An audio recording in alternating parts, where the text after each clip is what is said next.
Bonjour tout le monde, j'espère que vous allez bien. Donc aujourd'hui on se retrouve dans une vidéo pour mon bilan du Pumpkin Autumn Challenge. Donc aujourd'hui ça va être plus concentré sur les romans et les livres que j'ai lus. Le premier livre que j'ai lu pour le challenge, le tout premier livre, il s'agit de Elsa et ses monstres par Francesca Zappia. Je vous raconte un peu le synopsis si vous ne connaissez pas. Ici on va suivre une jeune fille qui s'appelle Elisa et qui a écrit un comic qui est un webcomic qui est en ligne, donc c'est une artiste, mais personne connaît son identité. Ça fait plusieurs années que ça dure et ça fait aussi un gros tabac parce que ça fait partie en plus du charme de cette série-là de ne pas savoir qui l'a créée, puisque ça prend des proportions monstres. Tout le monde lit Monstrosity, tout le monde se fait des tatous de cette série-là, ça touche les gens.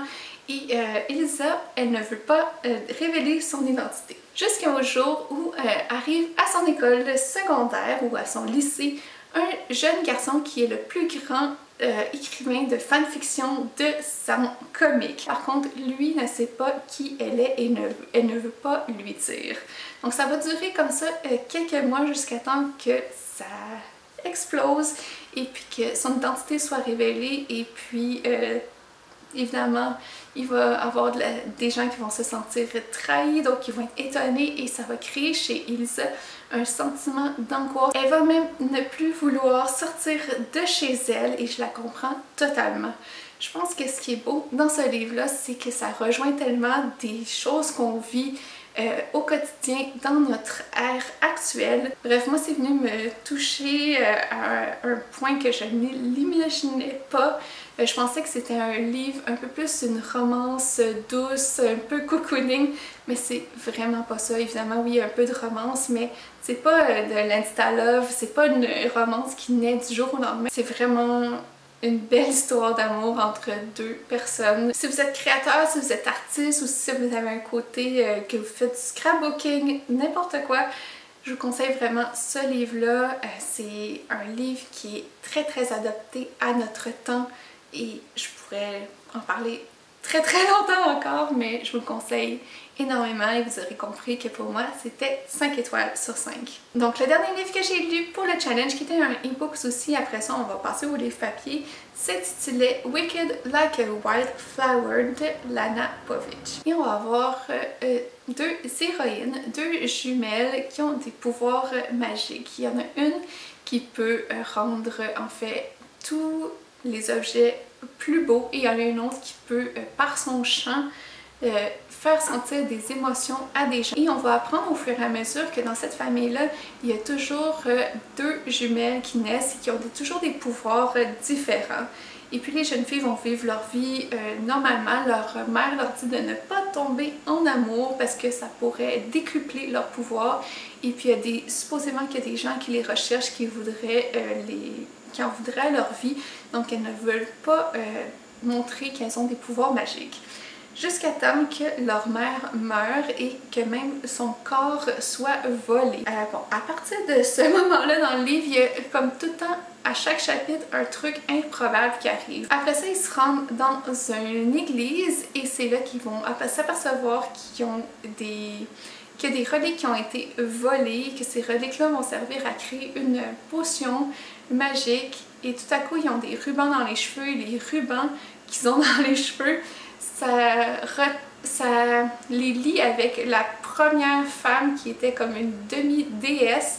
Non, je vous le dis, là, ça part vraiment en cacahuète. Malgré tout, je me suis quand même attachée aux deux personnages principaux, parce que c'est les deux jumelles qui sont vraiment différentes l'une de l'autre. Je sais pas si je vais lire le deuxième tome parce que je sais que c'est une duologie, mais j'ai quand même donné 3 étoiles sur Goodreads. Alors on va passer au livre papier. J'ai lu Coraline de Neil Gaiman. Ici c'est aux éditions Albin Michel dans la collection Wiz. Ici on va suivre une jeune fille qui déménage dans une nouvelle maison et ses parents n'ont pas du tout le temps de s'occuper d'elle et elle va trouver une porte qui mène nulle part. En fait, elle pense que ça mène nulle part, mais ça va mener dans l'appartement qui est à côté de chez elle et tout, en fait, c'est son monde, mais à l'envers.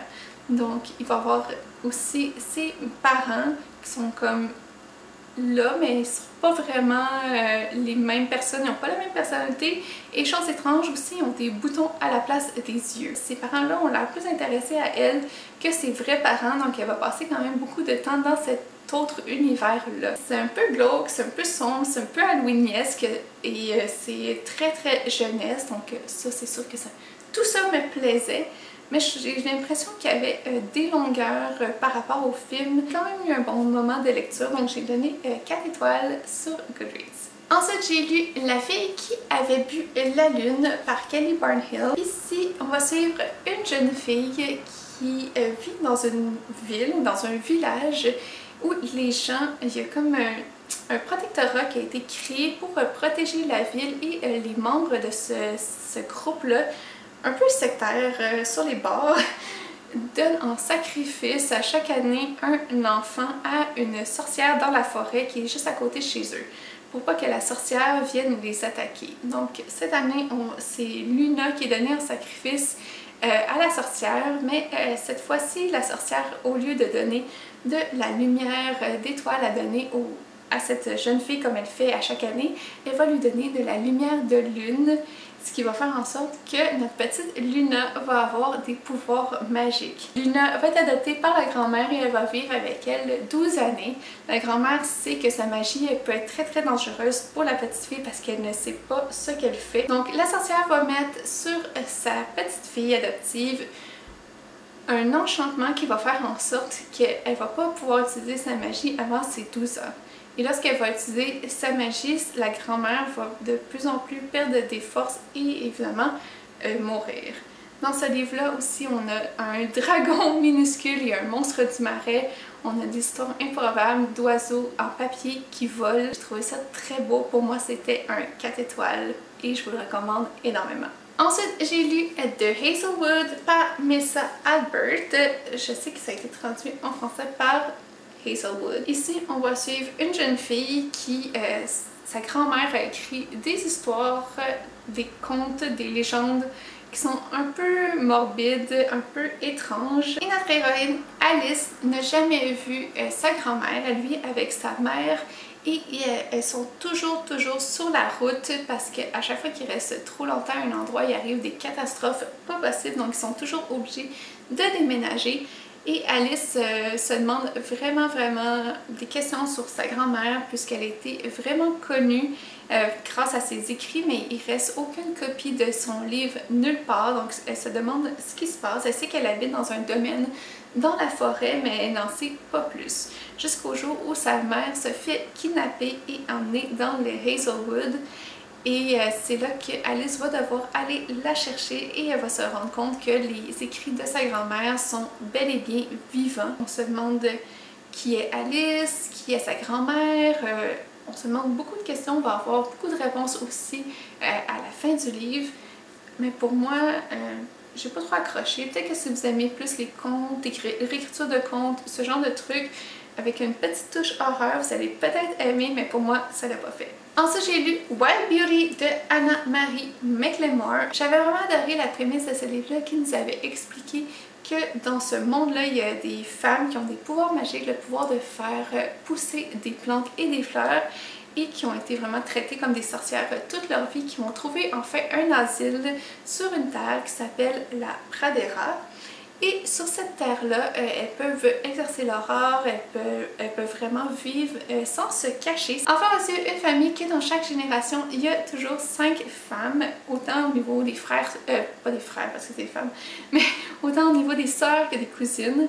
Et ça se trouve que cette génération-ci sont toutes amoureuses de la même personne et ça se trouve à être une femme. Pourtant, on leur dit que si elles tombent en amour, elles vont faire disparaître la personne qu'elle aime ou l'homme qu'elle aime normalement.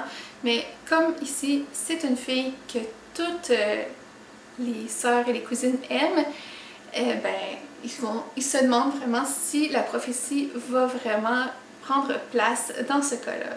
Et à un moment donné, évidemment, la fille qui sont tous amoureuses va disparaître et il y a un jeune homme qui va apparaître dans cette terre et ils vont vraiment se demander d'où il vient parce qu'il n'y a pas des habits de notre époque.